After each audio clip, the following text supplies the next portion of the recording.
All right. Hello. I'd like to welcome you here to our current coalition for action on remediation of dioxane methane meeting. I'm Michael Gephardt with Washington County Environmental Health Services. In addition, we have Roger Rails from Site Resident for Safe Water, Matt Nod with the City of Ann Arbor, our own coordinator, Vince Caruso with the Allen Creek Watershed Group. Also attending tonight is Mitch Gelman of the MDEQ, and Silico, and also the MDEQ. We're glad to answer questions after we go through our presentation if they arise.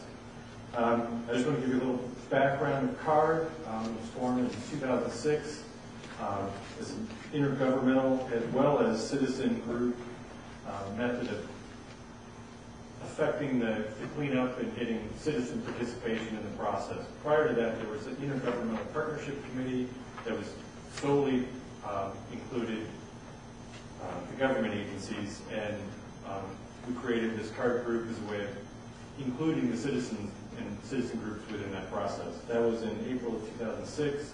The various Ann Arbor Township, Scioto Township, City of Ann Arbor, and Washington County all created resolutions participating in the CARD group. We have a website, card.ewashington.org, that allows you to sign in to obtain email updates periodically. In addition, there's a dioxane.wetpaint.com site that we've also created to provide additional information that you can access and find maps, various publications, as well as provide comment on items that are their concern that we could eventually address. The focus of tonight's talk is going to be on a proposal that Paul submitted on May 4th, about 15 days ago, to the MDEQ at the request for a schedule created by the courts. So the process and timeline is not really ours. We know it's a short notice, but it's what it is. To begin with, we're going to have Roger Rail do a brief introduction to Pall Gelman contamination site, as well as a state of the cleanup as we see it now. Followed by Matt and Vince giving a summary of the comprehensive proposal to modify the cleanup program prepared by Paul Corporation and their consulting. And after that, we'll entertain questions. In a small group, we can deal with questions as they arise, but we'll play it as we go. Roger? Thanks, Mike. How many would rather be somewhere else tonight? Everybody, right? This contamination drags on, and it's going to drag on even more and affect more water supplies if we allow this proposal to take place. What I'm going to do is give you the best way I know how of a review of what's happened with the cleanup. What you see on the screen is a Google Earth mashup of all the data from 1986 to the present. Each one of these bars is a dioxane reading. So here we've got 94, here we've got 14. So this is the west side of Ann Arbor. You've got Wagner Road, Maple Road. And some of these dioxane readings are pretty high. Started out even higher back in '86, but we're still having readings in the tens of thousands from time to time. You're going to go way back here to see some of these. This is playing in a loop right now.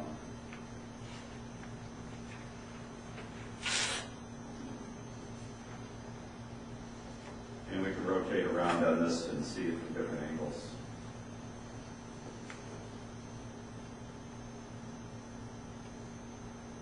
They were at 86, and then as it comes through, you'll see the plume spread here to the evergreen area. This is the area that we're pretty much concerned about now because the company's proposing to let some of this go at very high concentrations.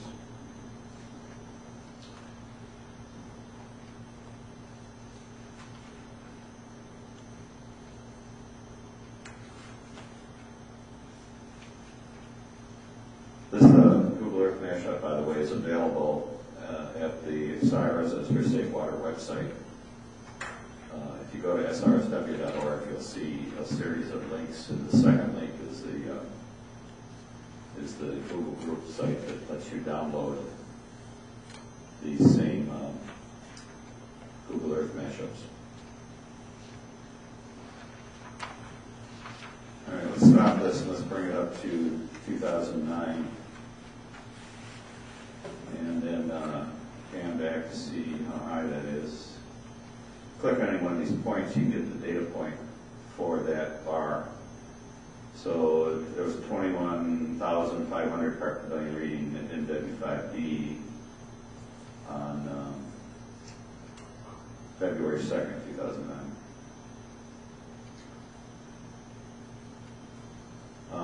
You might say, well, that's pretty high. Well, it's not as high as it used to be. They had some really high readings back in the early days. Pan back ways to see these 200,000 parts per billion range. But that's not the highest reading. The highest readings are in the soils.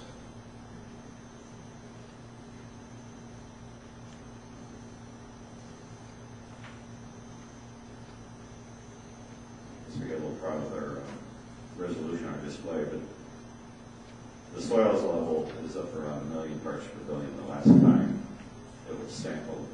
The company was supposed to sample it back in 2005 when they were supposed to be done with the cleanup according to the 5-year plan. But of course that didn't happen, so therefore they didn't do the soil sample. So there's still some very high concentrations of dioxin in the soils. We can also take a look at the plumes. Turn off the parts per billion here. We can actually look at the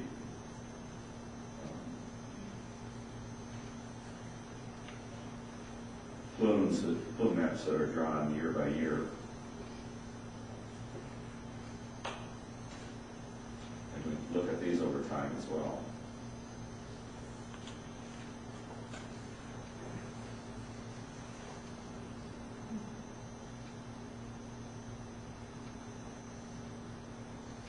So the first comprehensive plume map that was available was in 1990.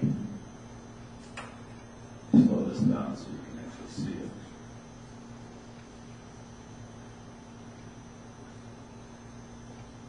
So this is pretty much the extent of the plume at where it could be detected at 1 part per billion. And then we'll take it forward to 92. There's another plume map available. Again, this is at 1 part per billion. The darker portion of this is where they thought things were at least 100 parts per billion. And then I'll just let this play forward here. So there's 95, 97, 99. Now you'll notice that some of these look like the plume got smaller.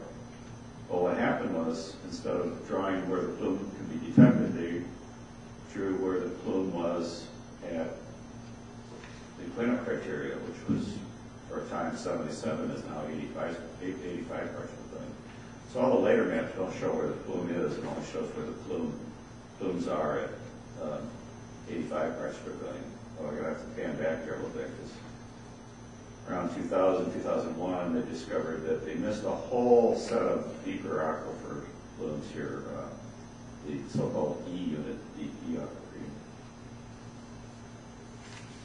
And that, of course, changed shape a couple times. What we did in 2006 is we estimated where the plume was at 1 part per billion. And this is our estimate of that. This is about the time the city supply well at the Northwest Supply Well got shut down because the dioxide had already reached that at 2 and 4 parts per billion. Here's the 2008 plume at 85 parts per billion. And the 2009 plume, 2008, 2009. I'm going to zoom in on a little bit here in a minute to show you where it's expanded. This has some sub-plumes drawn at different levels, 500, 1,000, 2,000, 3,000 parts per billion. Really appreciate that, though, instead of looking at a two-dimensional map. We can display those in 3 dimensions. We just take those different areas of the plume and extrude them up. And again, this is all done with Google Earth, and in fact, can be done with the free version of Google Earth. So, great tool. I wish more public entities would use it. It helps you envision what we're really up against here.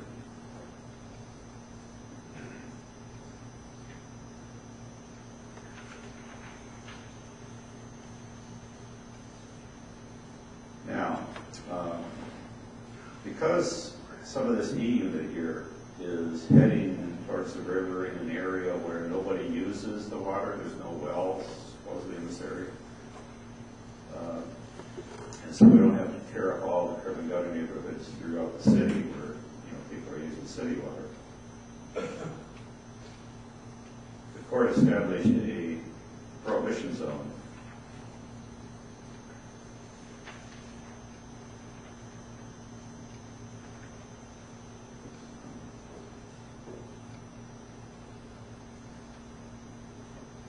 So this red outline here is area where you cannot have any wells for water use, for irrigation, for non-circulating heat pumps or anything like that. Because this dioxane is in the area, and you cannot, it's not a good idea to bring that dioxane up and drink it and use it anyway. Now we can take the different parts of this and extrude it up. This little fence here would be if it's cleanup criteria of 85 parts per billion. You see it's the same height as this red area. And you can do the same for the western part of that. So this is what the cleanup criteria would be normally. But because this is heading towards surface water, the company said, well, we can use the groundwater surface water interface, which in effect means that this portion here doesn't have to be cleaned up. Anything within this big 2,800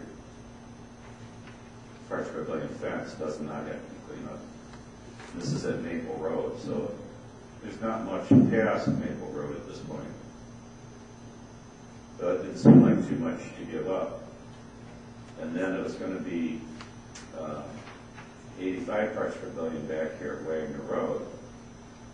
So the company said, well, if it's 85 parts per billion at Wagner Road, it's 2,800 here, then we can let this whole portion go here at 2,800 because it's heading towards Maple Road. So they don't have to clean that up, except for the portion, this little portion up here that's above 2,800.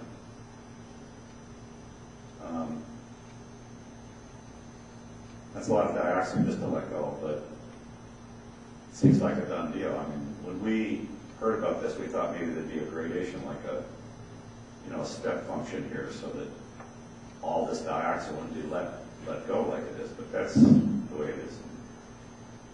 So the company have accomplished this, and they're doing a little bit of cleanup at Maple to try to capture this little portion here. If we rotate around and look at the other side of this, oops, sorry.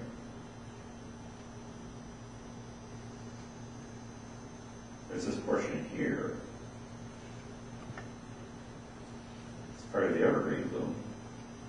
Right now, they have to clean that up to 85 parts per billion. They proposed an expansion in the prohibition zone. Right now, that has to be cleaned up to 85, so it's basically that lower layer that you see there. Everything has to fall within that. but they're proposing that that would also be at 2000. Oops, 2000. Well, that means they don't have to clean that up. So this proposal is risky because some of this dioxane may be heading here. Where is here? This little body of water here is Barton Pond, where Arbor gets 80% of its water. So we have some, when we get into some of the detailed discussion, we have some of the company's own flow diagrams from past years that show groundwater movement in this direction. So if this is allowed to go 2000, even if they have a prohibition zone, it's going to be too late to catch some of that stuff later, and it might end up in Barton Pond. So this is one of the main reasons that we really have to reject this proposal. What are we doing on time?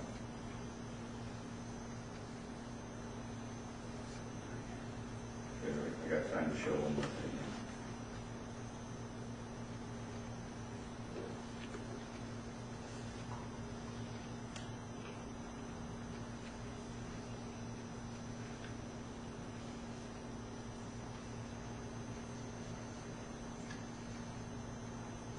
This is a little sub mashup of some of the same things you already saw. This is the 1990 plume at 1 part per billion.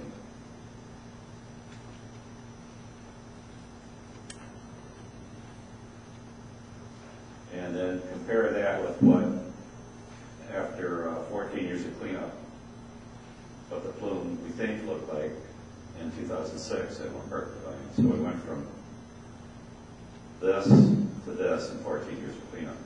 Now some may argue, well, that really doesn't count because that's 1 part per billion and the cleanup standard is really 85. Fine. Let's take the dark part of this, change it to red so we can see it better. So we're taking this center portion here. This is 100 parts per billion, so it's a little smaller than what it would be at 85. And let's expand. Let's see what that did in 2009 after 16, 17 years of cleanup. So we went from this in 1992 to this in 2009. When the company says they're well on their way to cleaning this up, just remember this image. And also pay attention to this little block right here. This is Evergreen. There's hardly anything at Evergreen in 1992. And Evergreen's where the cleanup started in 1993. If they let Evergreen go, there's a whole bunch of high concentrations back here at the core, some of which is heading toward Evergreen. Some of that's going to end up going northeast.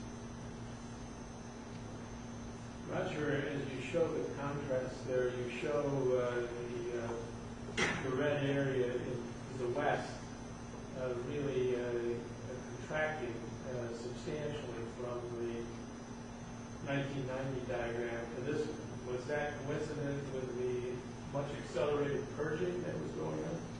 They haven't done much purging there. Not. This was a guess. Okay. They didn't have any data to support that argument. There's a few wells here and there, but it was some of these were 100 parts per billion. They've since have gone down. Near where your community is, it's still over the cleanup criteria, and that's why there's still a dot there. They claim that this is a bubble in the groundwater. But the problem with that claim is that they also said that this groundwater is moving 1.5 foot a day, and yet the bubble doesn't move. You actually look at in between years, you'll see this little bubble pretty much staying where it is. So it still could be an offshoot like they said it was from this area down here. Up till 1995, this was not a bubble, this was an offshoot from the core. Now, it may be that it is a bubble now, or maybe it's just a little trickle or something that's feeding that. But if they quit cleaning up at the core, which they, again, as we get into what they're proposing to do, some of the groundwater flows may return to what they were normal before the cleanup started. And this may again go west, northwest, and north. it's a valid concern because groundwater is going to go where groundwater wants to go. And right now, there's artificial pumping taking place. And if you cut back in that pumping, it's going to revert back to what it was before. All right, I'm going to finish with just one little other view here. Just evergreen. So you can see that by itself. And I guess I better go back and turn on these two layers.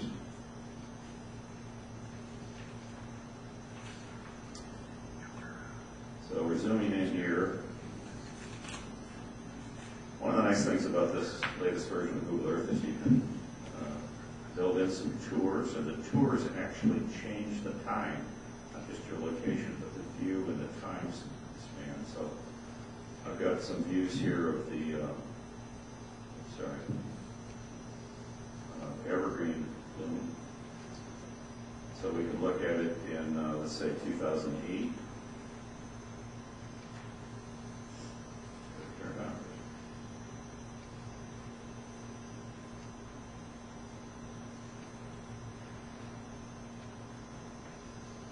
Zoom forward to 2008. So there's a view of the evergreen. Now, pay attention to what changes when we click 2009. Pay attention to this area up here and this area right in here.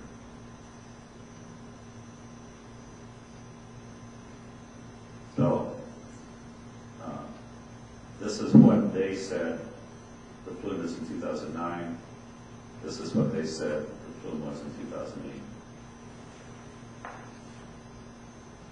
2008, 2009. There's a lot of the stuff building in here.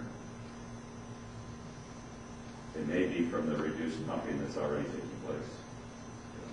Anyway, that's about all I have for anything else I should be covering here as background. I just wanted to give people a graphical view of what the cleanup has done so far and what it hasn't done.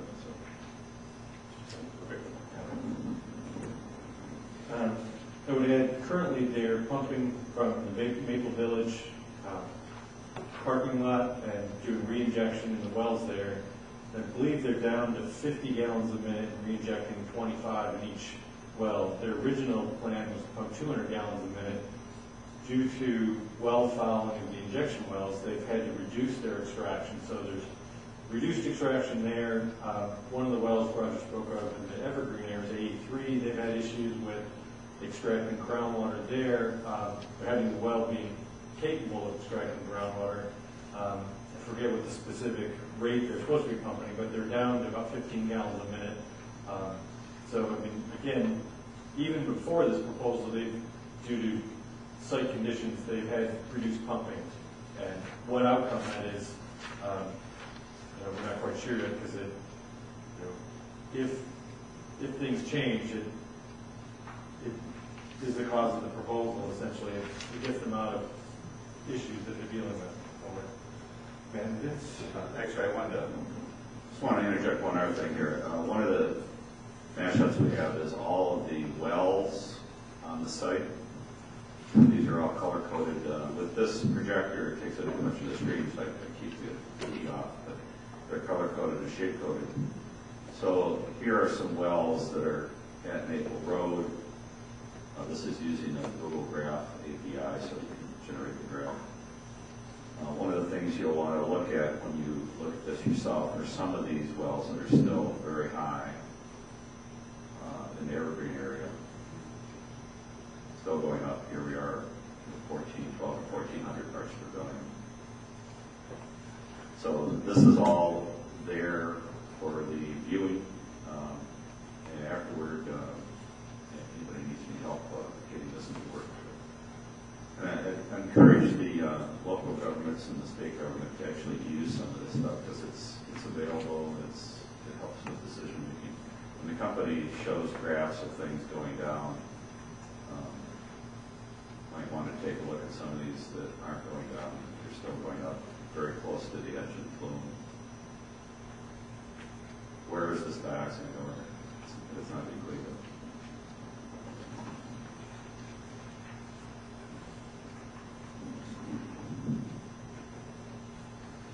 So like I said, the proposal was presented to the community earlier this month, and so there hasn't been a whole lot of time to digest the details of it. We put together a concerns list that we tried to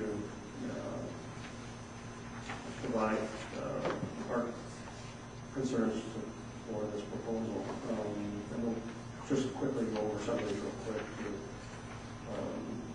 give you an idea of where we're have most of our concerns.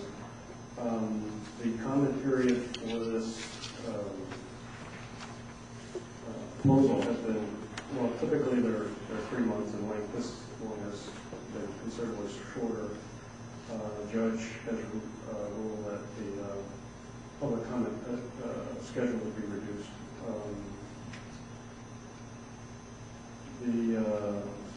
The evergreen plume that Roger talked about, they're talking about expanding the prohibition zone.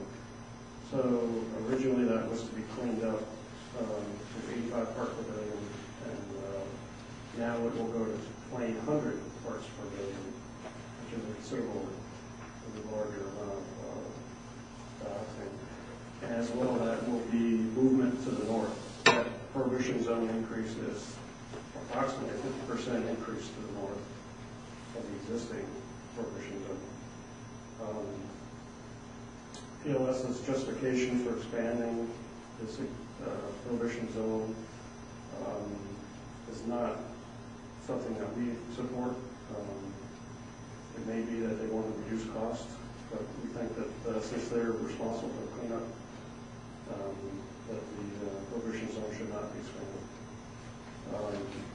Core area, the area where the company exists, is considered the core area.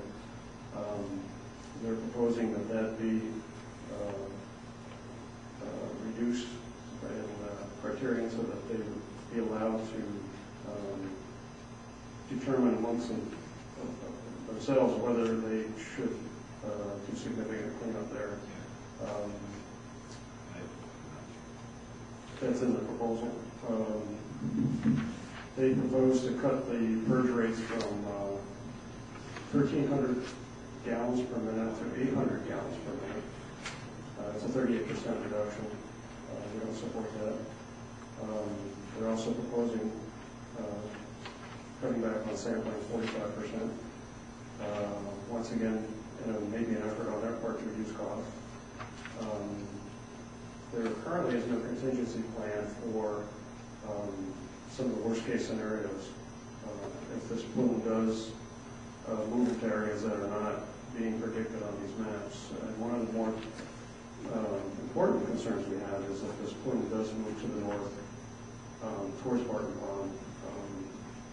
There are conditions in Barton Pond where in the summertime we have very low flows into the Barton Pond area, and contamination into that would be difficult to deal with, in our opinion.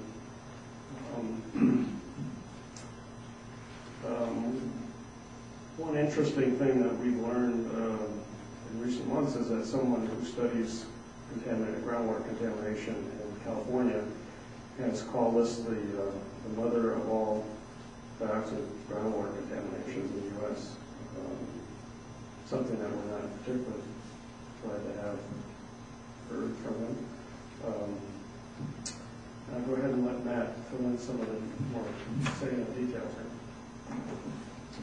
Thanks, and again, I'm Matt Nod with the City of Ann Arbor. I'm the environmental coordinator. If you go to the city's website, hgov.org, you can find my email address and things like that if you want to contact me. I would say CAR's website and Roger's website are the most up to date on all this, so I would go there first. There's links out to those from the city, but there's more up-to-date information there.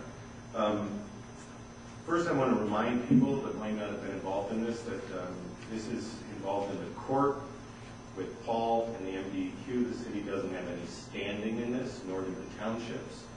So really, DEQ is the voice of the community. And we appreciate them being here. It is, as Vince said, disappointing there's not a broader public comment period. This is contamination, and it should be longer. DEQ recommended a comment period, and the judge took it out. We appreciate the fact that even though it's 4 weeks, and it should be longer, we at least have some time to do this. And I'm going to give my opinion on a bunch of this along with the card, but one, I think it's bad policy to write off the aquifer. And what this is doing is continuing down the slippery slope that writes off the aquifer. Just because we are not currently using that aquifer for drinking water, and reminder to folks, we've already shut down, we're not using one drinking water well in the city that we historically have used. And so now we're down to 2 drinking water sources. And this potentially has, this could affect the one that we use the most. About 80–85% of our water now comes from Arbor. But even if you accept the prohibition zone and the logic in creating it, where you say, okay, it's downstream from a drinking water source, and you take this 2,800 number, which is a legal number that dioxane can vent to ground or to the surface water, you drag it back to Wagner Road. What this proposal doesn't have, and I would almost argue it's not reviewable, there's not enough information in this to make sure it's precautionary, and for anyone to make any valid decisions on its ability to affect the cleanup. So in that same logic, you would want to take a 0 standard from our drinking water source to the north and drag it back to the northern boundary. So it's fine. If you really think there's a corridor that this dioxane is going to go east, it's not going to go north, set a rigid standard of 0. It's a probable carcinogen. Worst case, I think the number is 34, but that's for DEQ to determine, both on the north and in the south, because it's also not clear to me that as this 2,800 gets closer to the river, there's no opportunity for it to take a dive south by the airport, which is where we get the other bunch of groundwater we use for drinking water. So I think there's a lot more data that needs to be developed to make sure that the rest of our drinking water sources are not injured in any way. Paul makes a claim that this proposal is going to extract more mass. And there are cleanups where you could reevaluate the whole site and say, you know, we're going to go down to fewer wells, but we're actually going to get more of this stuff out of the ground. It makes sense to do that. There's none of that detail in this proposal. If this is about mass reduction, there ought to be a table that says, this is how much mass we're reducing now under this scenario, and this is how much mass we're going to get out by cutting the sampling in half and cutting the pumping rate down to 800 gallons a minute. Those both save the company a lot of money in terms of treatment costs, but it's not clear that it benefits, a precautionary approach to this cleanup. They're talking about shutting down 85 wells. Half of them have measurable levels of 1,4-dioxane. I don't see a table with each well listed explaining exactly why this well, which probably, unless it was a drinking water well that a homeowner put in, is worth, and cost probably $10,000 to $50,000 to put in, is worth taking out of the system. That's a data point we no longer are able to use. Let's see. Did I say? Did you say 85 wells? Well, they talked about 85 sample wells, right? No, not purge wells. On the western side, they kind of make an arbitrary approach that 500 parts per billion is the right number for us to quit pumping. And it's not clear to me where that number comes from at all. So it's just an arbitrary number with no explanation of why that's appropriate or not, especially because everything in the western area is an area where everybody, where that plume's going to go, is on a private drinking water well.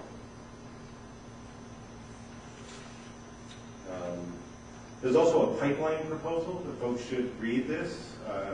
Because they're not able to pump the water back into the ground at Maple Village, what they want to do is shut down the pumping at Evergreen, or at least significantly reduce it.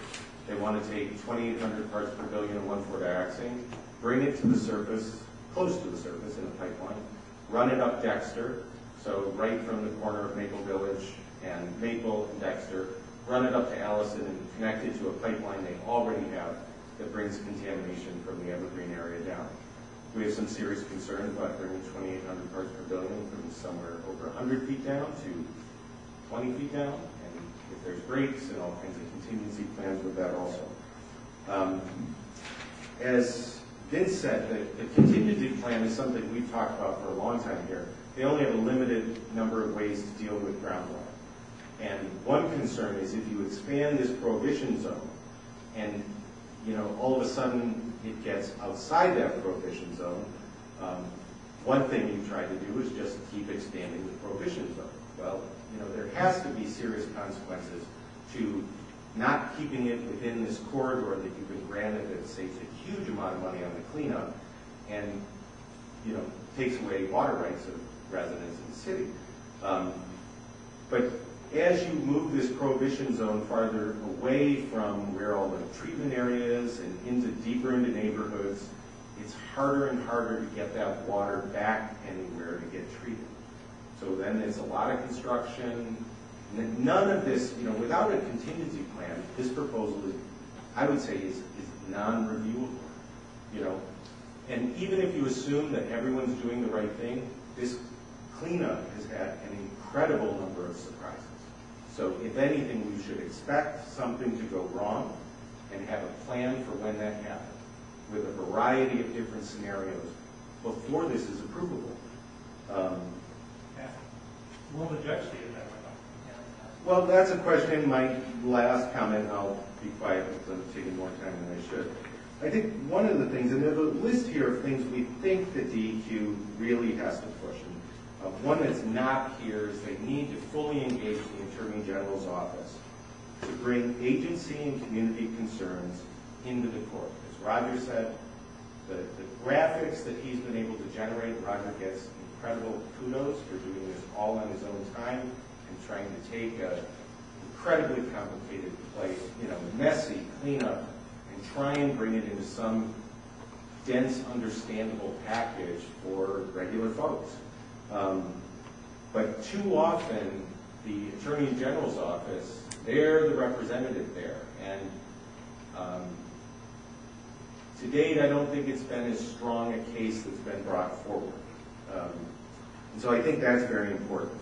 I'm going to run through these DEQ things we think are important.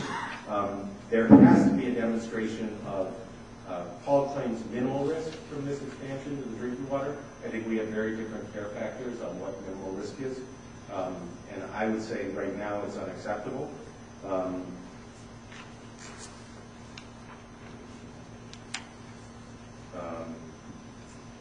Mike, there's a comment in here on designing appropriate monitoring wells that I'm going to let Mike speak to because he's the hydrogeologist.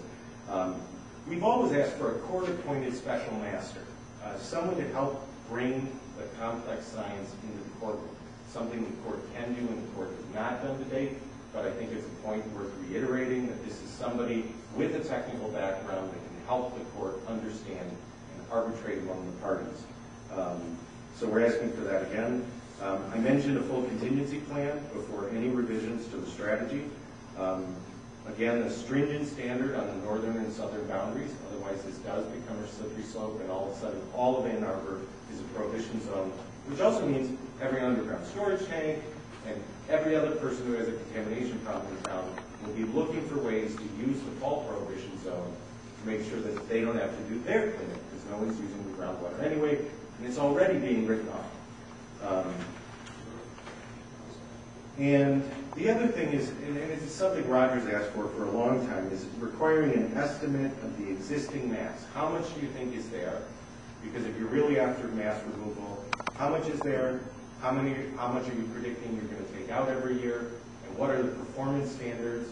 And what are the consequences if those performance standards aren't met? So I'll let Mike fill in on anything I missed. Just a brief discussion. One of the aspects of the proposal is to create what they refer to as a purge and extraction termination criteria. So if they have a purge well, if the concentration within that purge well gets below 500 parts per billion, they propose either to reduce pumping in a way, they don't really explain it, but somehow gain efficiency of pulling out more 1,4-dioxane with less pumping, If that doesn't work, they'll actually turn the well off and look to gain restricted covenants, which would, assuming there's no drinking water there, allow them to, again, take advantage of this 2800 GSI number. One of the aspects is typically extraction wells are not used to characterize aquifer contamination, but that's why you use a appropriately designed, preferably what's referred to as minimal drawdown, low flow sampling of the aquifer to determine what the actual concentrations in the aquifer, because there's no purge well shutdown criteria. There's a cleanup criteria for groundwater, and either the aquifer has reached that level or it hasn't. Purge wells are typically inefficient or ineffective for determining how much contamination's in the aquifer. It's a gauge of how efficient your cleanup's going, sort of mass removal, but it doesn't say how much contamination's in the aquifer. Typically, they have larger screens that cross sections of the aquifer that can either be less contaminated or uncontaminated. That water is blended with sections that may have higher contamination, results in sort of an aggregate number from the extraction well. So picking a 500 parts per billion termination criteria really has little to do with what the concentration of the contaminant is within the aquifer, which is really their charge to determine, not what it is within the extraction well. And that's a significant component because they want to take that and move it towards a restrictive covenant, which would be on an individual party and property owner in Pall, again, where the community is not a participant within the process, and could again utilize this GSI number of 2,000 parts per billion potentially. That's that issue. For the most part, if you have any questions or concerns, we're here to do one more. Oh, we've got one more. Sorry about that. Just so you understand, Paul claims to have done a pump test at Evergreen and demonstrated there's no northerly flow. And the concern we have is not, oh, the sky is falling, oh, the sky is falling. I mean, we'd be concerned anyway, but this is a groundwater model that was created by DEQ and MSU. It's up on the web, it's publicly available. It had nothing to do with this site at all. It's just done for Washtenaw County and trying to say we can take a lot of wells of existing information and try and draw these maps of where the groundwater is going. So it was an academic exercise, and what they basically demonstrated, this circle right here was the wellhead protection area for the city's northwest supply well. So within this area is where the water was heading. The Pall plume is up in here. So here's M14 going around to the north. There we go. The groundwater tends to flow across, perpendicular to these lines. So any of the contamination right here flows downhill, flows up towards the Huron River. That's what this kind of said. Problem is, any of it, as it moves to the north, gets an opportunity to fall over this cliff. And it starts rolling downhill this way to Barton. Now, there is a big gap of geological information in this area. We haven't had drinking water wells in a long time. We recognize that. But that's also why we're incredibly concerned, that a model that had nothing to do with this site is demonstrating that the more you let this go north, the more you risk it falling downhill towards Barton Pond, which is incredibly important to us. It's the #1 thing we care about this whole cleanup now. So with that, I just wanted to make sure you knew we're basing these concerns and we're basing the need where we feel there needs to be a stronger demonstration of this minimal risk prior to any approval of this proposal. So with that, I guess we're open to that. Do you want the mic to go around? Yeah, I think, or you could just repeat the question. My question is, I read in here that PLS has been in dialogue with DEQ for a year, Michigan DEQ for a year. And we're hearing about it now with this narrow window. What's the conversation been about? And what has already been ceded to PLS that we know nothing about? The question is, in the documents, it says that DEQ and Paul have been talking for the last year, and what's been ceded to Paul at this point that we don't know anything. Clearly, I don't know, but is the agency? I'll attempt to answer it. Yeah, my name is Mitch Gelman, I'm District Supervisor for the Remediation Redevelopment Division. We're division responsible. Hold on. Because there's thousands of people watching this on East Street. Mitch Gelman with the Remediation and Redevelopment Division, Jackson District Office, and we're responsible for overseeing compliance with the consent judgment that dictates the cleanup. The question was, what has DEQ already ceded Paul Gelman? The short answer is nothing, other than the fact that we talked about the possibility of amending the consent judgment. And so regardless of what Paul says in their proposal about what DEQ has agreed to or not, when we posted their proposal on our website and transmitted it, I think we got a mention of the fact in the fact sheet that we're in the process of reviewing this proposal, and we haven't made any determinations yet about it. And I think it's safe to say, well, I know it's safe to say that their proposal could stand or fall on its own. So, short answer to your question is we haven't agreed to anything with them. We've got some serious concerns with it. Civil has out, I think our fact sheet is either available on our web today or should be tomorrow. And that's got a summary of the proposal, and we've got copies of it here too, thanks. Basically, we think we've got three options with respect to this proposal. One, we can deny it, and supply reasons we can deny it, or we are denying it. Two, we could approve it with conditions, or with proposed modifications. Or three, we could unconditionally approve it. Again, we're in preliminary stages of reviewing the proposal. We happen to have a quarterly meeting that was regularly scheduled with Paul yesterday, and in that meeting, we told him, based on our preliminary review so far, we don't think we're going to be able to unconditionally approve it. So that leaves two options out of the three that I just outlined.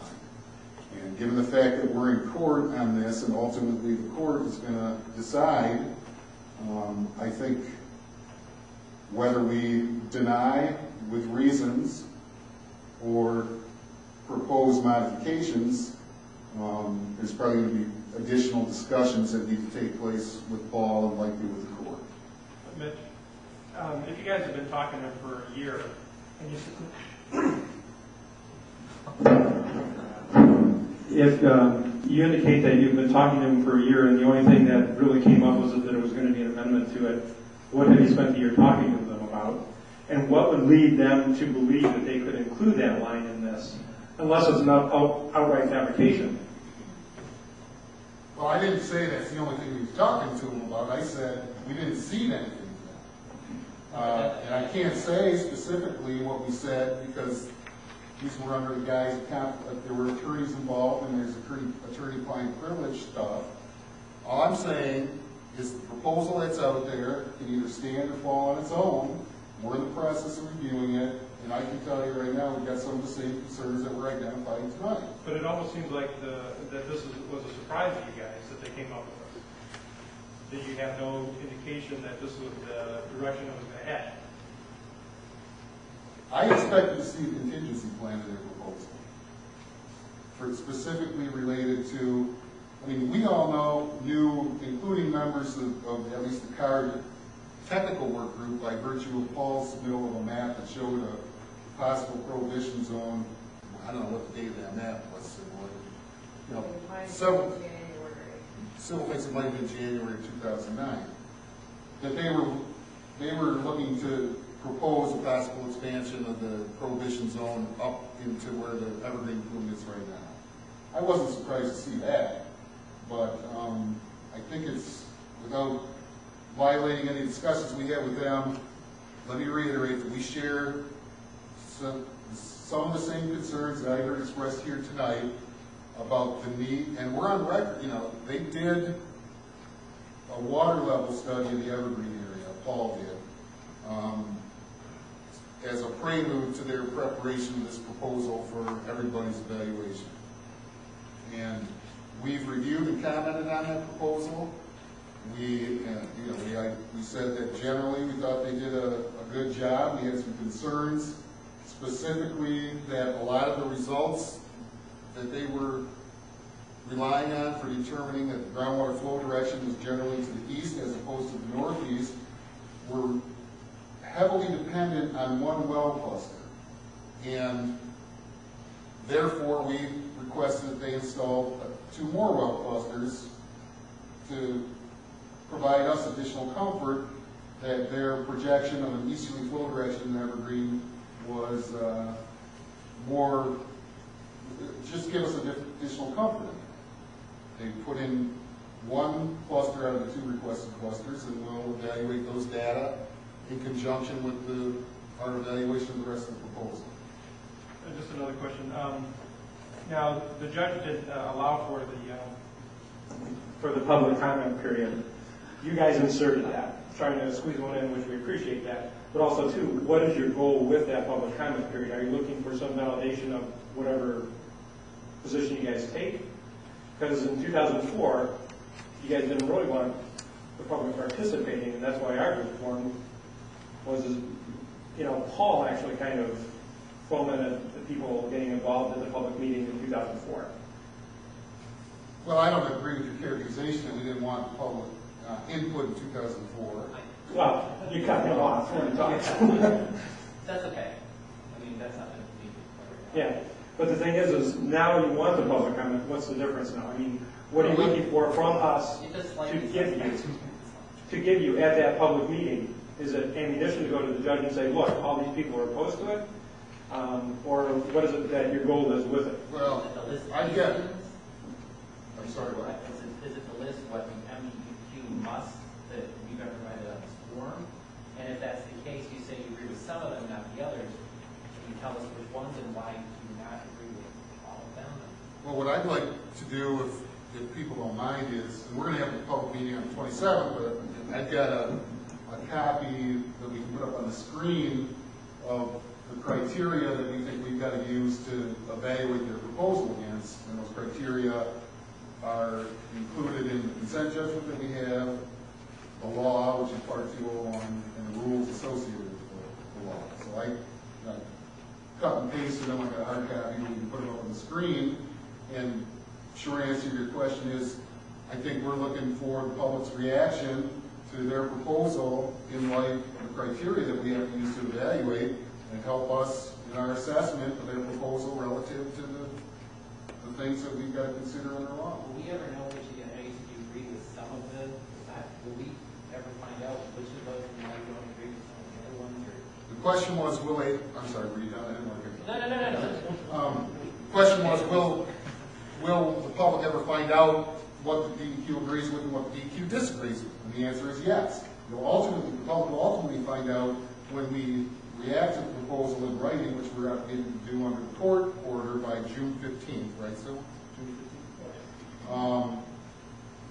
I hope that we're going to be able to provide some more preliminary feedback at our meeting next week, but again, I'll tell you right now, I expected to see a contingency plan because the DEQ does agree that the stakes are high. It's critical to know, particularly in the Evergreen area, which way the groundwater flow direction is, both under pumping conditions, which they're pumping right now is somewhere around 200 gallons a minute, and under non-pumping conditions.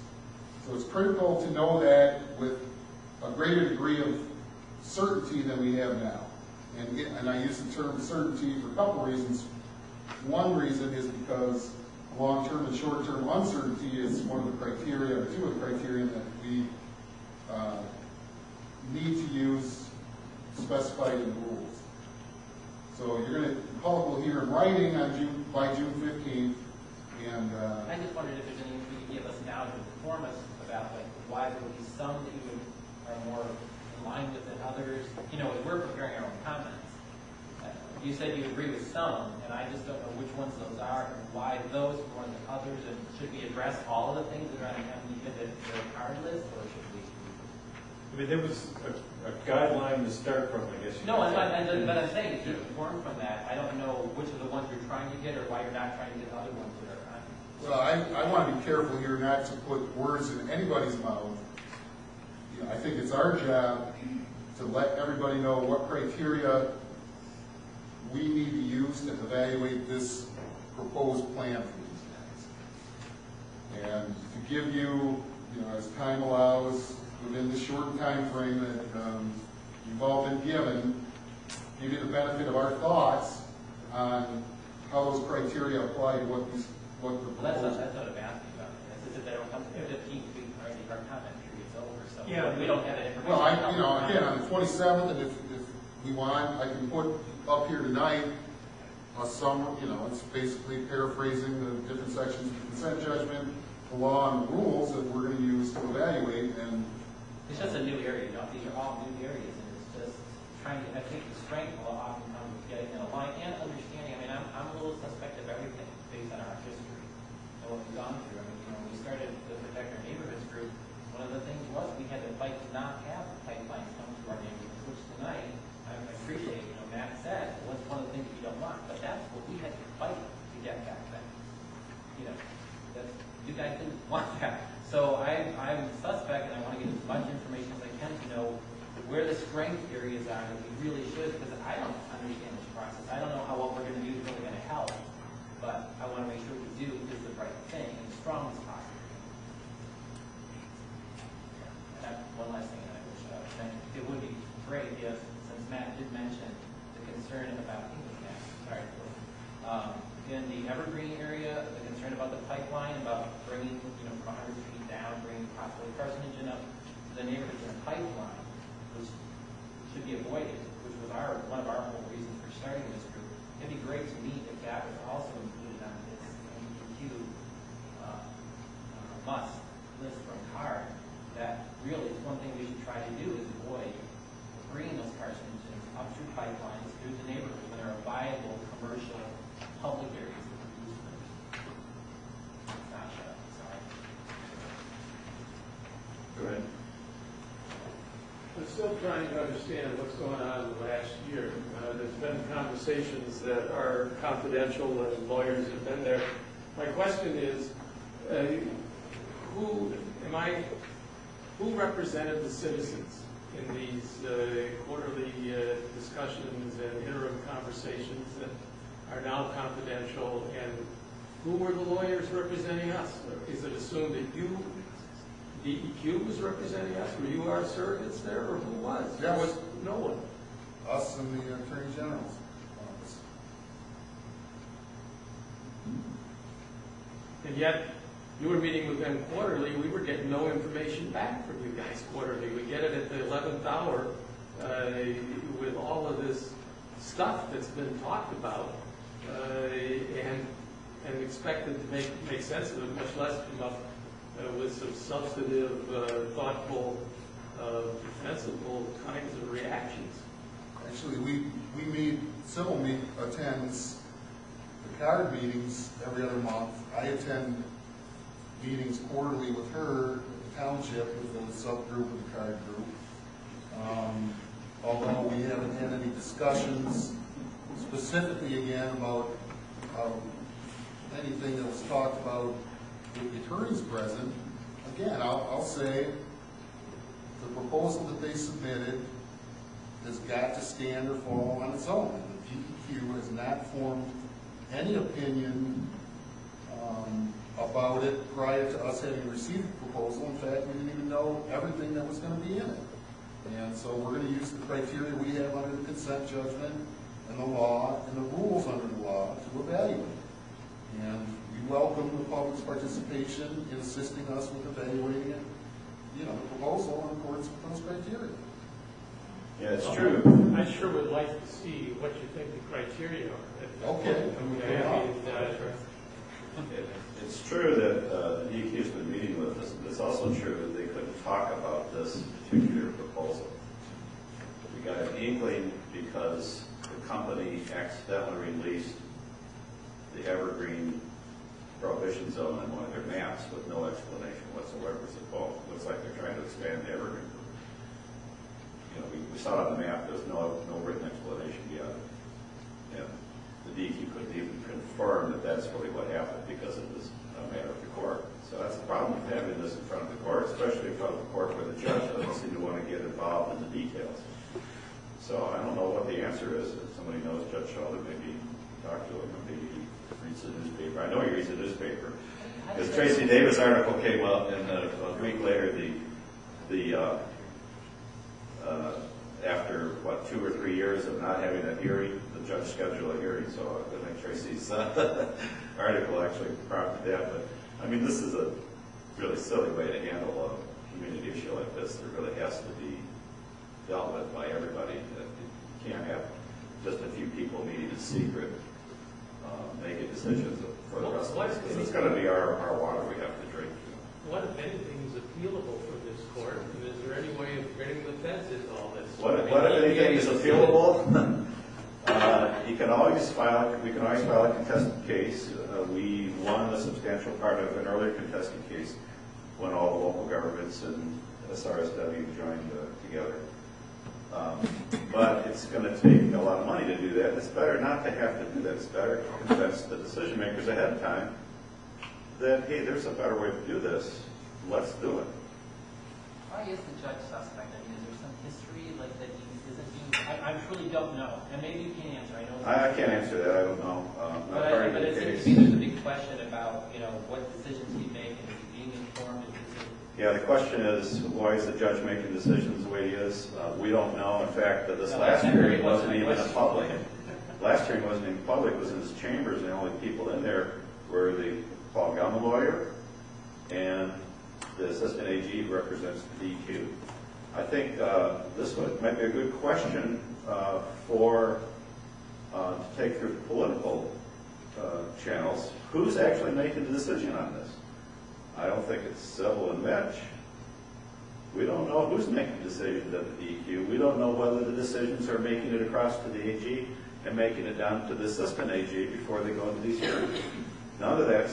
We don't know where the decisions are being made. That would be a good thing for the public to find out, maybe for some investigative reporters to find out, and for the public to demand that let's hold those people accountable. Who's making these decisions? Who's made the decisions in the past? How have they worked out? And let's do that from now on. Hold people accountable. That's not what your question was. No, I was just saying, based on the fact that he made the ruling in 2004, with that court decision that he made, and maybe you can't say it. I don't know what the reason is that we're suspect of what he will decide this decision. Is there something that anybody can tell me, or I feel like that why we cannot trust his decision-making process? It's basically up to the judge at this point. He'll get advice from MDEQ and from Paul. But it seems like looking at this, you would go, whoa, no way, I'm gonna, you know what I mean? I'm gonna accept it. So why do we think that he might accept it? Is that a better question? Well, frankly, it's because they have failed to meet what they agreed to previously, and the judge has pretty much turned his head and allowed them to move ahead with no sanctions and to give up on what they said they were going to do by the time they said they were going to do it. So you think it's scope? It's just too big, so he's just going to kind of go. I don't know why he's that way, whether he's more sympathetic to the corporation or whether he just doesn't understand stuff. Well, one thing we've asked, and which we talked about earlier, is that we really were hoping the judge would hire a special master, someone who has an expertise in hydrogeology, toxicology, or maybe a task force of more than one person. It's a very complex geology, very complex toxicology. It's an emerging toxicant that EPA is much concerned about. It's ranked as one of the top 5 in the country that they're going to be studying and looking at because it's showing up in a lot of places. Because as a product that is very miscible in water, it likes water, it ends up as one of the compounds that is in many sites because everything else either clings to soil or evaporates or is easily cleaned up. 1,4-dioxane is ending up in a lot of sites, and we need to know what options the city has that are reasonable And our feeling, and my feeling, has been that the judge doesn't have the expertise, and that may be part of And the because problem. he's not seeking it out, it gives you pause, perhaps. He's ultimately deciding these actions that will happen, and we're not happy with the increase up to 21 parts per billion. We thought that that was a bad decision, and that's going to lead to other bad decisions, because we'll be going down a path that'll be very hard to And if Pall Life is back. held long enough, it'll be basically the city will have to pick up the tab and try to figure everything out, right? Well, like we were saying earlier, this plume may get so wide and so far away from the core, from the center, from where it originated, that it may be technically very, very difficult and very, very expensive for anybody. And we may be stuck with a very large contaminated site that may not be, that may be here for a very long time, and we will have to deal with the ramifications. And the company, is interested in doing as little as they can. We need somebody on our side who is going to be a check and balance against that. I think a master, and one that we've recommended is, a special master who has expertise, would go a long way to getting some check and balance.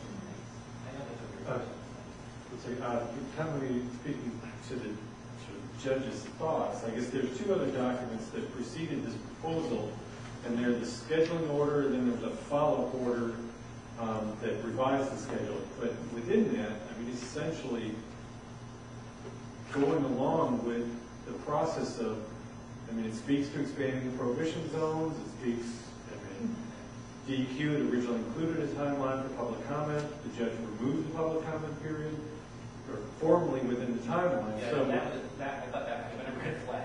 yeah, so while the proposal is the details, some of the broader strokes were already in his order to begin with, so there's an indication that, he's buying into the process already, since, as, his document, he's essentially signed off on and said, show me the proposal for expanding the prohibition zone.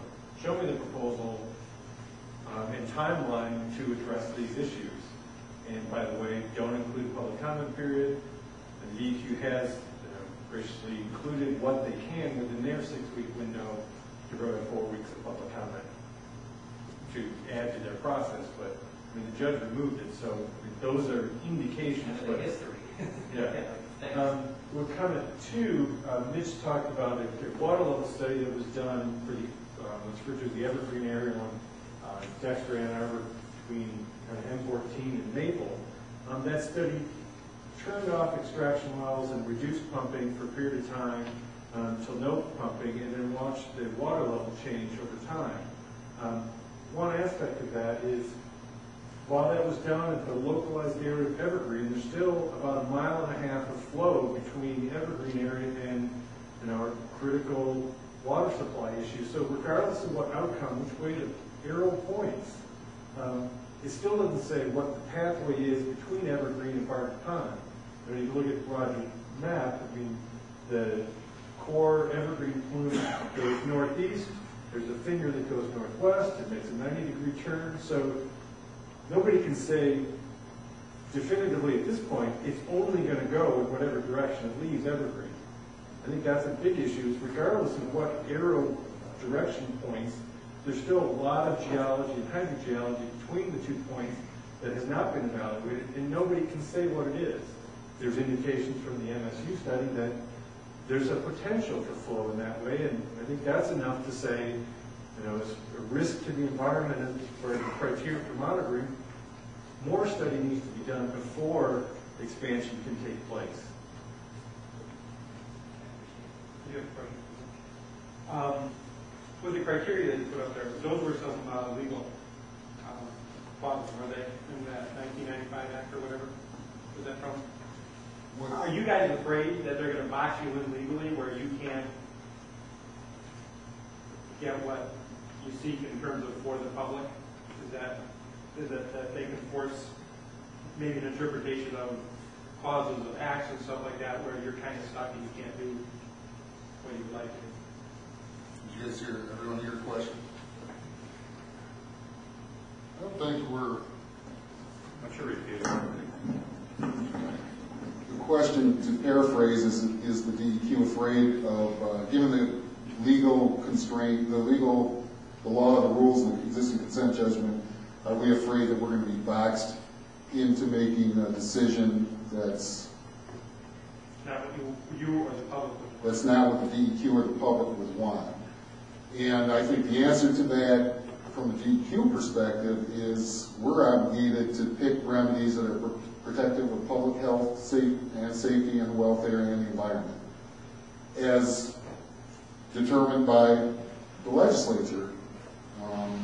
So, can you get that word document up there, Roger?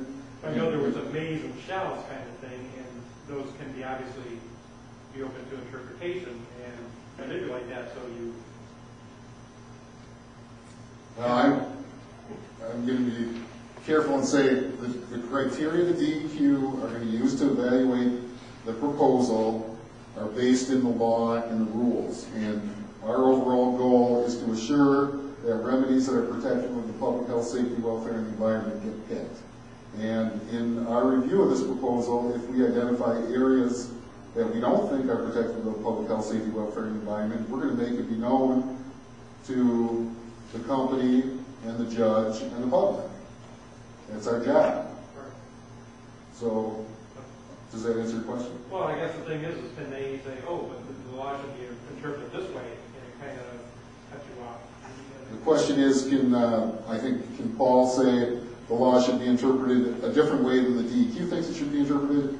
I'm not a lawyer, but in my experience, I would say they not only can, they might. And that's why we have courts and judges. I don't mean to be Is that a flippant. concern? No, but is that a concern for you guys that that might happen? And is that why you're seeking the public, you've gone out of your way for public comment? I think given our history at this site, certainly we're concerned that our decision might not get adopted in total. And again, going back to the purpose of the public comment period, we think public participation in our decision making is very important.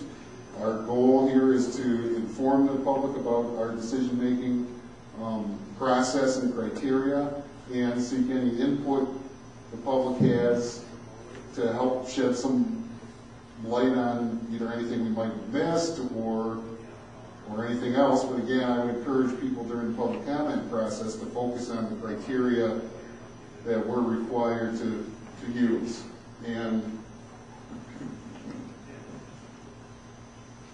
so Roger's doing real-time uploading of the criteria. Are you going to review the criteria? If he brings it up, I will, sure. Thank you. Put it on one of our websites. So it'll be out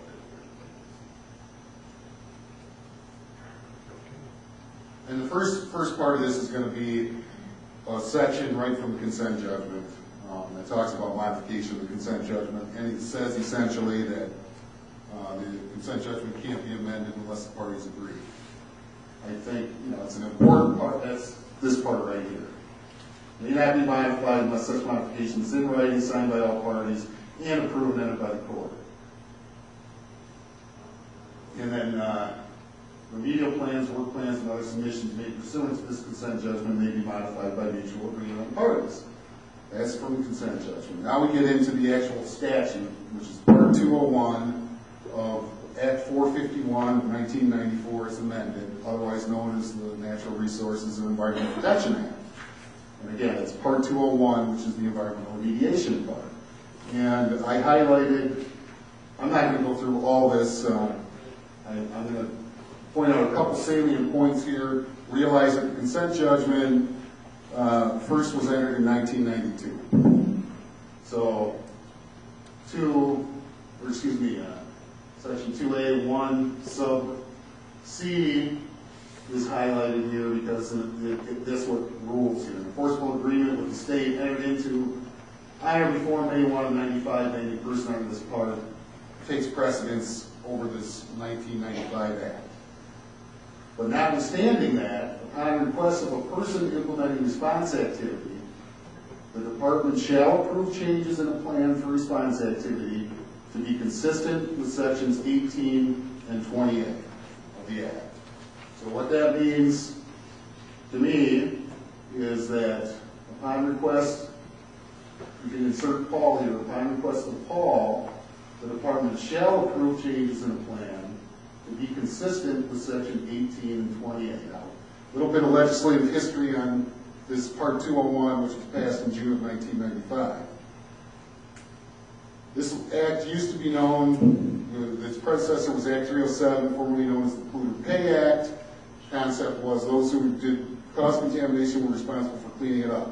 It had a liability scheme that said anybody in the chain of title, ownership, or operation was liable for contamination. In 1995, it was changed such that the liability is, the standard is a causation liability standard, so that the department has to show that somebody that's responsible for an activity causing a release, we have to show that someone's responsible for the activity before we can show that they're liable. Sort of a side point here, because we've got this consent judgment, and Pall is a successor corporation to Gelman, has that liability, and they're doing a cleanup. But Section 18 and 28, another big change that took place in this 1995 Environmental Remediation Act, is the ability to go to land use-based cleanups. And it also changed the acceptable risk level. Prior to June 5th, 1995, in the former Act 307, we had a 1 in 1 million risk standard for carcinogens, so that the cleanup standards were set based on, for carcinogens, 1 excess cancer risk in a million was what the legislature deemed appropriate. In June 95, they changed it to 1 in 100,000. So in other words, it became less restrictive, I think. I always have to go through that. Yeah. Certainly less restrictive, going from 1 in a million to 1 in 100,000. Another thing, by going to land use-based cleanups, people could look at the use of a property or a site, a facility, and do a cleanup based on that land use. And another thing that the legislature gave us when they changed this statute was the ability, something that, as far as I know, didn't exist prior to that, June 5th, 95, the ability to write off the use of land and resources. In other words, to reliably, quote unquote, reliably restrict the use of land and natural resources. I needed to give you that history to talk about, and that's why we have this prohibition zone now. It's not because the DEQ asked for it. In fact, we were against it, in part because of the Northwest Supply Well, and our policy was not to let plumes expand in an area that's a wellhead protection area. That was one reason we were against the prohibition zone. But basically, the judge ordered that the law, this Part 201, allows for an institutional control, and basically he ordered an institutional control that restricted the use of people's groundwater in the city of Ann Arbor. And it's allowed by law. But that's also a conflict with the surety protection of the public health, safety, and welfare. If the water supply is potentially out of use, after 9/11, that's a safety issue. If we have only 2 available water resources for a community, one of them follows a railroad track and is regularly crossed over by numerous bridges. If those are impacted, 85% of the water supply for the community is impacted. So when you say we can write it off, it's at the expense of the safety aspect. So to reach one goal that is in the law, it has to conflict with another, and it's an interpretation of what represents public health, safety, and welfare. The same with the criteria. I mean, we talked about a flow direction, leaving evergreen, but without the demonstration, then it's actually not going to reach there. What defines safety and what defines protection of the environment? While you can achieve and select the criteria, what is the criteria for saying this is not a safe and protective solution to public health beyond we can get it below 2,800?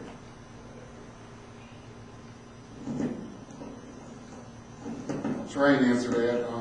Again, we haven't made a decision about whether we deem Paul's proposal to be protective of public health, safety, welfare, and the environment, and we're in the process of assessing whether we think it is, and why or why not we think it is or isn't.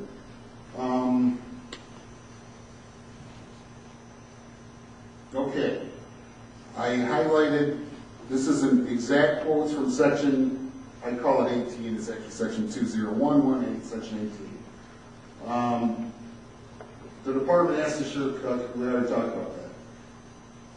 Except as otherwise provided, and I'll talk about what that is. They've got to attain a degree of cleanup and control hazardous substances that complies with all applicable and appropriate relevant appropriate requirements, in other words, state or federal laws and rules. This otherwise provided in 18 sub 5 and 6 talks about a waiver of certain rules. This rule 7055 is a rule that says once a cleanup starts, a plume of contamination can't be allowed to expand. And then this other one says active cleanup is required unless there's a naturally occurring biological or chemical process documented to be occurring at the site. So, except for the, meeting the provisions of these waivers, they've got to comply with all the other laws and rules. The law says cost effectiveness only enters among equally protected alternatives. The law says remedies that permanently and significantly reduce mobility, toxicity, and volume of hazardous substances are to be preferred. Can we scroll down to the rules now, please, Ranger? Thank you.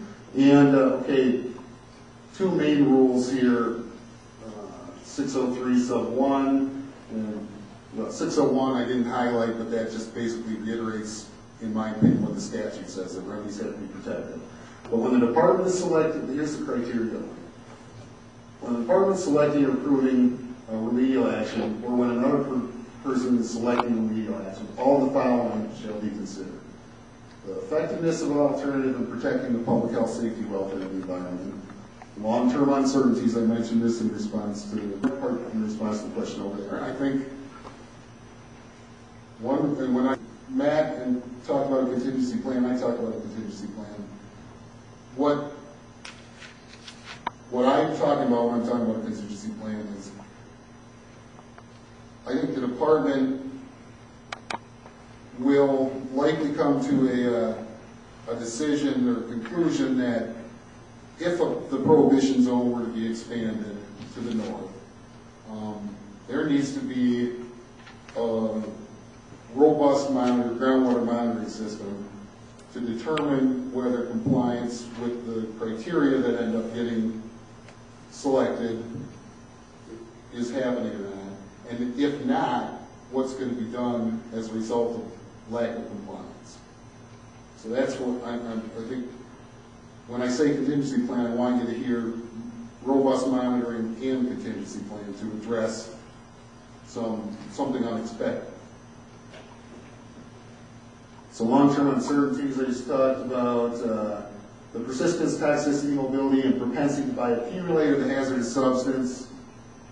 1,4-dioxane is very persistent. It's totally soluble in water. I don't think that indicates it bioaccumulates, but it's very persistent. Lots of information about the toxicity. Certainly very mobile too, as we all know. Short, long-term potential for adverse health effects.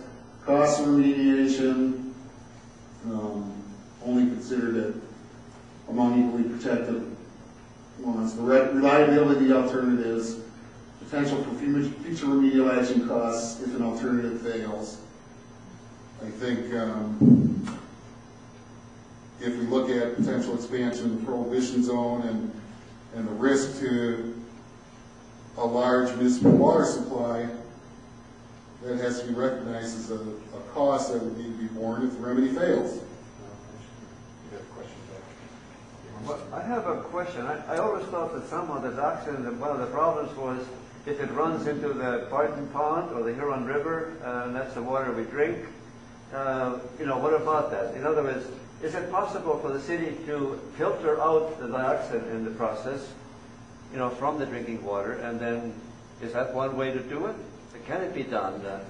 And then if it costs money to do that, obviously who should pay for it? And, you know, the people who cause the problem should pay for the cost of cleaning up the water.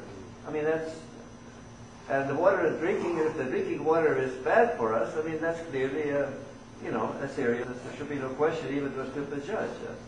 I don't know, I mean, that's the way I look at it. Now, if the other plume kind of goes under the Huron River, well, so then it goes merrily off in the other way, and I suppose people at the other end, if they have wells, they either may have to shut them down, or I don't know what, you know, it's another problem. But I think for Ann Arbor, Barton Pond, as a drinking source that we need to protect, and if there are costs involved, that needs to be taken into consideration. He's done here, Mitch. Anybody else want to go through any of these other criteria?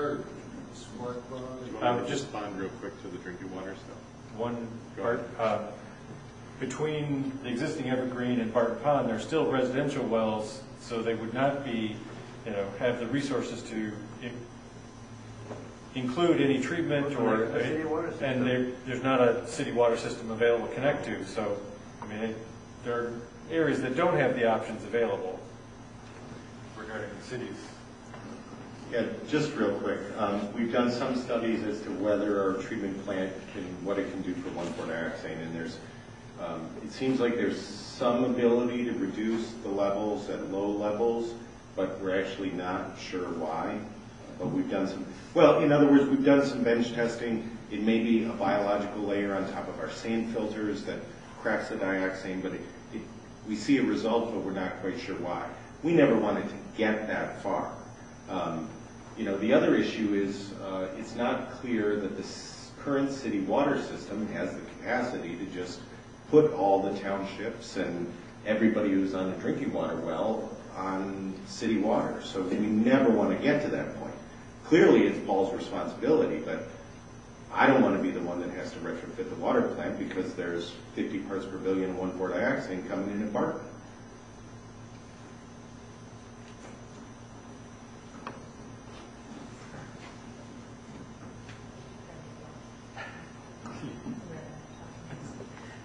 Do we know if the person currently representing the AG's office in court is going to be at the public meeting? I don't. Our assistant attorney general assigned to it is Celeste Gill, and she's not planning on being at the public meeting. And why is that? I think she's busy with other cases. It would seem to be kind of critical in my mind that she could hear public comment and also see the variety of maps and representations that are not in her scope of expertise. Is there anything that can be done to encourage that? Yeah, we'll talk to her and try and, I will carry the message, or Sybil or I will carry the message. Maybe both of us will carry the message to Celeste and see if we can convince her to attend. Give her the Ustream link. Or watch the news. Just one other comment. One of the things that Roger and I had talked about in SRSW is for us all to spread the word within our neighborhoods, both how to access documents and encourage attendance at the meeting. Got one question too. I mean, what you have coming up on the 27th is a public meeting. So, I mean, while you're accepting comments, it's not a formal public hearing where, I mean, there's a different process involved, correct? Correct. So, I mean, is it different level of maintenance of the public comment record from the public meeting versus the public hearing? So, unlike the feasibility study review, the public hearing, where you had a public meeting and a public hearing in 2004, that's not the process now. We have a public meeting where people can provide those comments and we can provide written comments, but I mean, the formal structure is different. Yeah, and we'll still be taking written comments as well.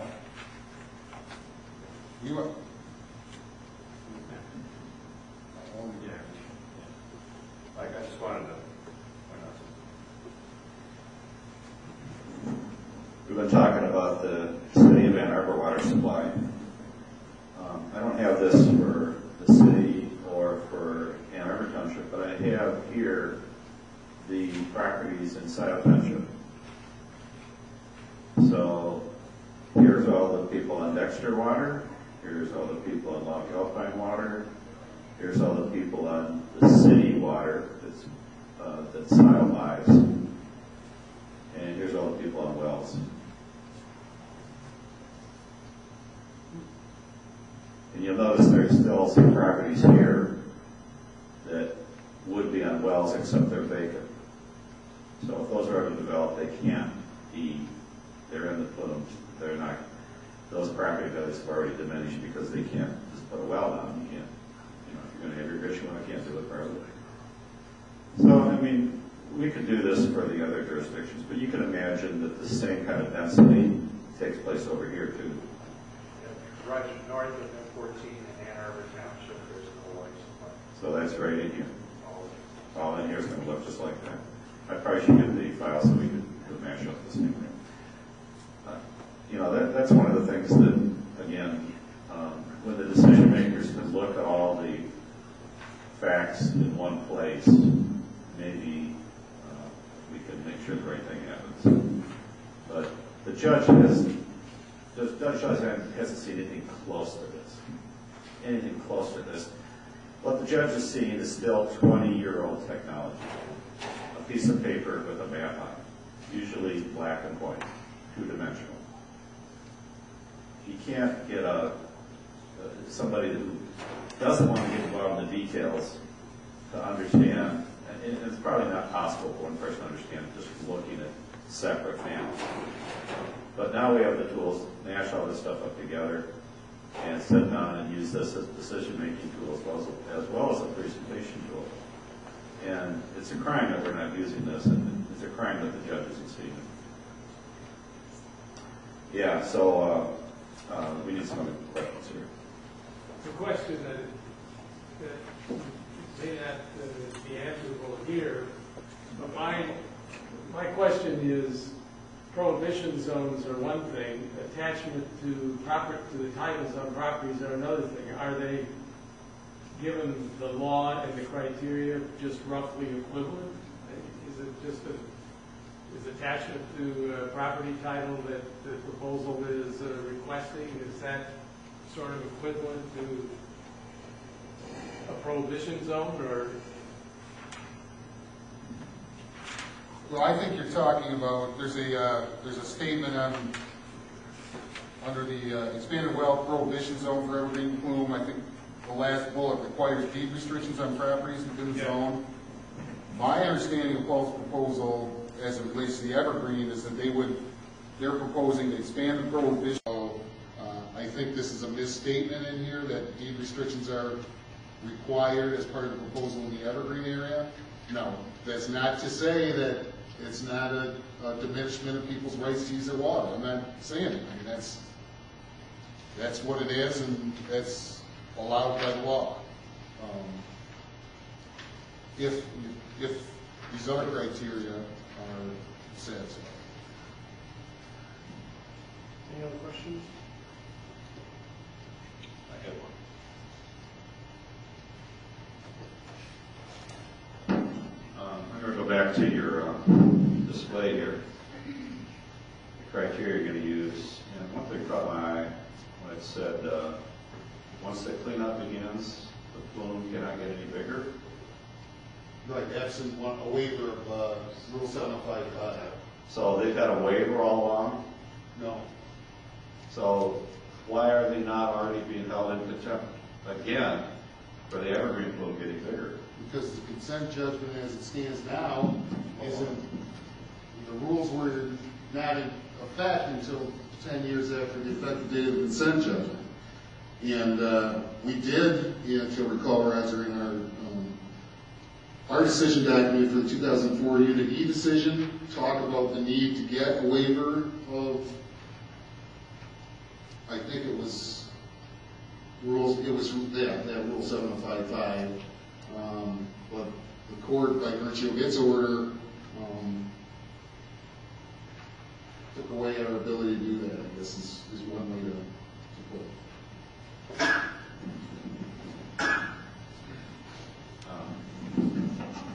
Just to follow up on that, it sounds like a lot of the rules that were propagated in 1985 are coming home to roost now.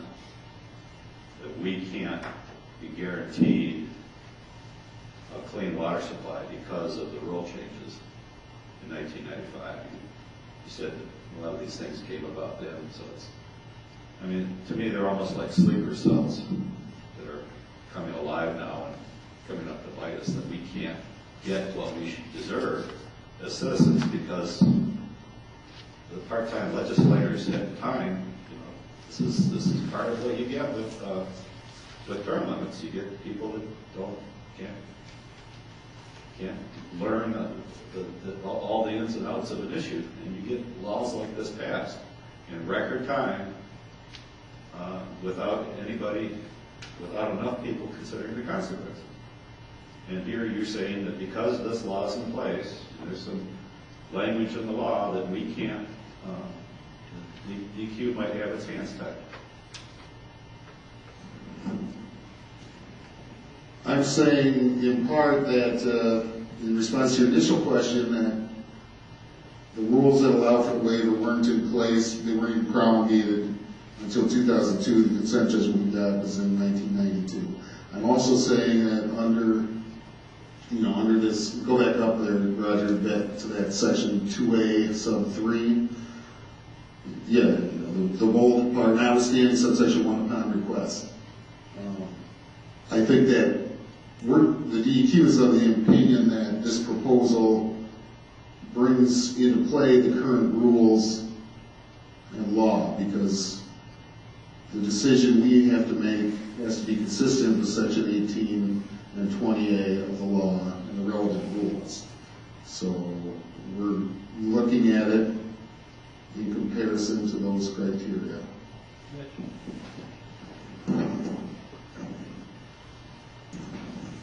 Is there potential that they're going to argue, or make the case that they are consistent with sections 18 and 20 and that will force you, because it says you shall approve the changes in the plan? Is that a potential direction that they may take? I would imagine it's potential, yeah. And again, I want to reiterate, DEQ hasn't made any decisions yet. We're going to be using what's outlined in the law and rules, making our best effort to compare their proposal to the criteria we've got. And I've already mentioned the uncertainty is a concern we've got, the cost of remedial action if remedy fails, other criteria in here. There's certainly things on our radar screen that we're going to, maybe I should talk a little bit more about the process we're going through.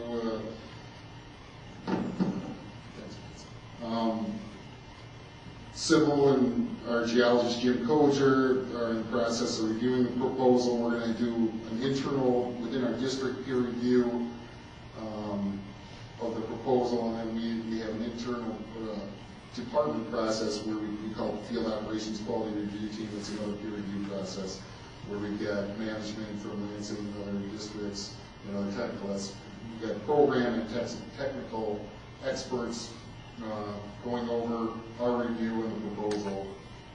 And unfortunately, though, we aren't going to have the benefit of that last peer review, Field Operations Quality Review Team, or QRT. We aren't doing that until June 3rd. It's due to the compressed time schedule given by the court. We're having a public meeting on the 27th. Like I said, hopefully between now and the 27th, we'll be able to give you a little bit more detail about where we are in our comparison of criteria, the proposal, and how we think we're going to come out. Matt indicated that it was unreviewable. I mean, is it likely that you're going to come up with the same thing, or is it so apparent that it's unreviewable that well, we're going, well, why wouldn't you think it's unreviewable? Why wouldn't you just go, this is... Yeah, I would think, the question is, do we think it's unreviewable or not? I'm going to substitute a phrase there. Is it so fatally flawed that it's not even worth looking at? I think that's sort of similar, and that's, I think because of the fact that it's in court, because of the transactional history here, and if any other proposal that comes into our district and we got something that's got fatal flaws, we still identify. We may or may not identify other flaws besides fatal flaws. Oftentimes we'll call people in for a meeting and say, this is such a big ticket item that you got to go back to the drawing board, and we'll talk about more details afterward. Given the transactional history on this site, including this current schedule imposed by the court, I don't think it's in our best interest to do that.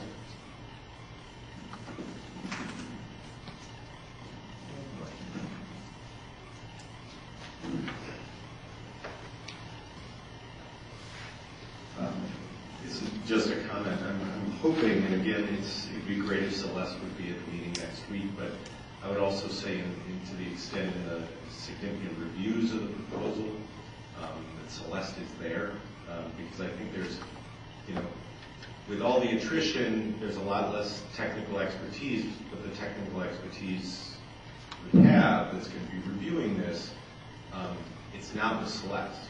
There's no way she can possibly have the grasp of this contamination that half a dozen people in this room have.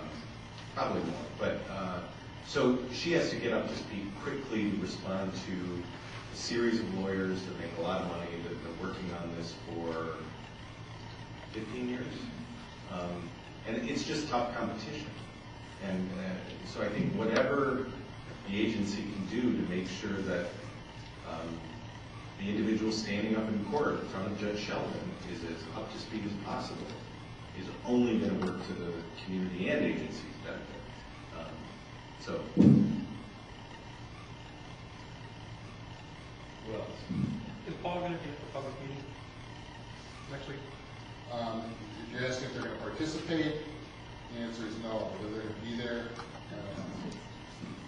That's it. I have a question about the court proceedings.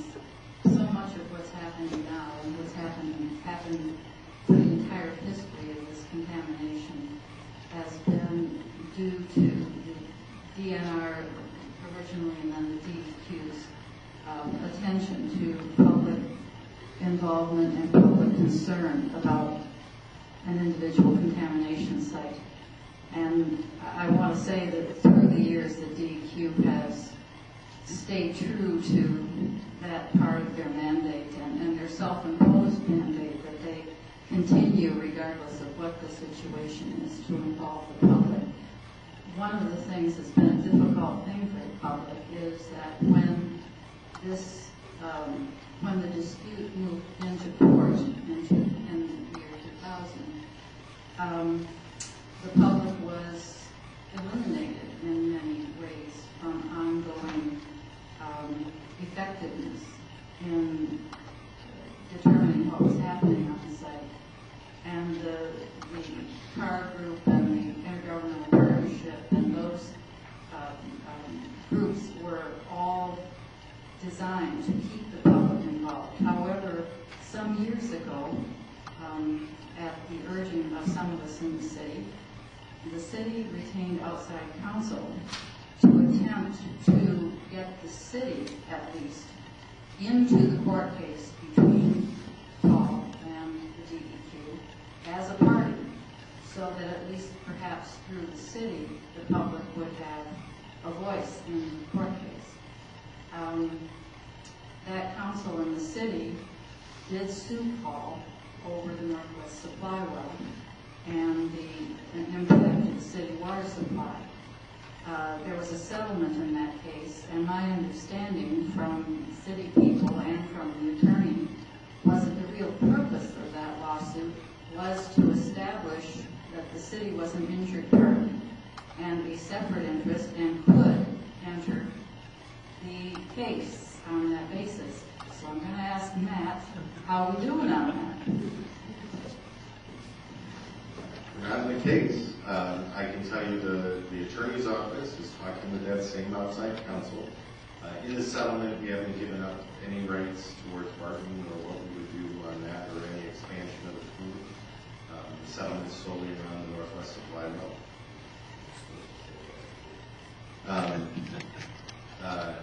So, you know, at this point, we're looking at our options for whether we're going to get back involved in this and bringing those resources to the table. We've hired an outside review of the evergreen test, so we have our own independent review of that, not just my opinion.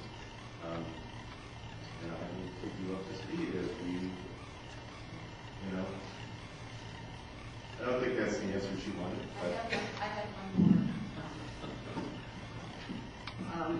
I've watched the court case from the beginning, and I attended virtually all open sessions of court. And I'm convinced that in answer to some people's questions about Don Shelton, he sees his role primarily as keeping this thing from grinding to a halt. His comments through the years have been, and his original comments when the case reopened in his court, was that this had been a 20-year process. It had stopped repeatedly, and he thought his role was to keep things moving and keep the cleanup going forward rather than bogging down in irreconcilable conflicts where the divorce isn't possible. My suggestion to the DEQ and to the AG is to not simply respond to all of these assertions that Paul is making, and I think many of them, I don't know whether you agree with them, but many of them are highly suspect. It seems to me that if you have a persistent compound let loose miles from the source in an anisotropic geological system, that's a reason to be much more rigorous than more lax in addressing it. But I think in order to appeal to Don Shelton, the DEQ needs to come in with a counter-proposal, not just something that's going to look to him like the DEQ is stonewalling on Paul's representation that they're trying to move things forward, and bring up the fact that the sort of thing I just said, that it's much riskier to not address this in the most aggressive way in this sort of system. Because something's difficult isn't a reason to, in fact it's the opposite in this case, isn't a reason to go easy or to fall back to the position that, I don't know how many of you were around in 1992 and before that, when the original proposal for doing this cleanup was to dump all of it into the city sewers and turn all the liability over to the city of Ann Arbor for putting this toxin into the Great Lakes system. That was the original proposal for cleanup. And it was the public's fight along with the DNR and then the DEQ that caused there to be anything like a real cleanup. So I think you should attack the assertions that, and I have no idea whether the technical committee has looked at this or not, but I have never seen anything to say that groundwater pump and treat cleanups are destined to reach this stasis point where you aren't making any progress and no more progress can be made. I'm sure there are tweaks to this that can get things started again. So I hope that in addition to dealing with specific technical issues and legal issues, and by the way, in Part 307, it was also possible to do something like we're now calling land-based cleanups, land use-based cleanups. You simply had to make a very good case for it, and there had to be a public hearing if you were going to leave pollution in the ground and in the environment, and the public had a lot more to say about it. And obviously, this company achieved a huge reduction in the size of their cleanup when the cleanup standards were relaxed. So they've had lots of breaks, and I want you to tell them, Shelton, they've had all kinds of breaks, and they've had all kinds of tolerance, I think, from the agency in working with them. But I do think a strong counter-proposal based on a convincing argument that the DEQ and the public wants to move this along would be a good one. The part of the problem that the judge has with the public is, with the public, is that he believes that one of the impediments to moving this along through the years has been that too many fingers are in the pot. He said that there are a lot of people with a lot of opinions, and the controversy just stays at the forefront of this, and we don't have anything done.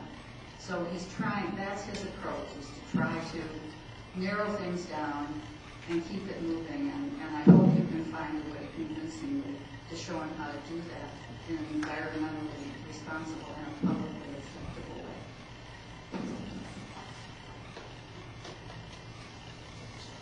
Next. Both of us against our time window, which in the past is defined.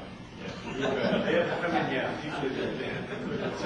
They did stop by and ask whether we were really using the whole time. No. When I get to that, sort of thank everybody for attending. If you think you'd be able to meet your neighbors, feel free to take additional materials with you. Remind you that the DEQ public comment period, May 11th to June 8th, and you can forward comments to Civil Colon. There's information about our contacts on the DEQ's webpage. Their public meeting is next Wednesday at Paisley Elementary at 825 Duncan at 7 p.m. Again, thanks for attending. If you have any comments, there's a variety. You can either email me directly or go onto the dioxane.web site and put in comments that way. Thank you. Thank you.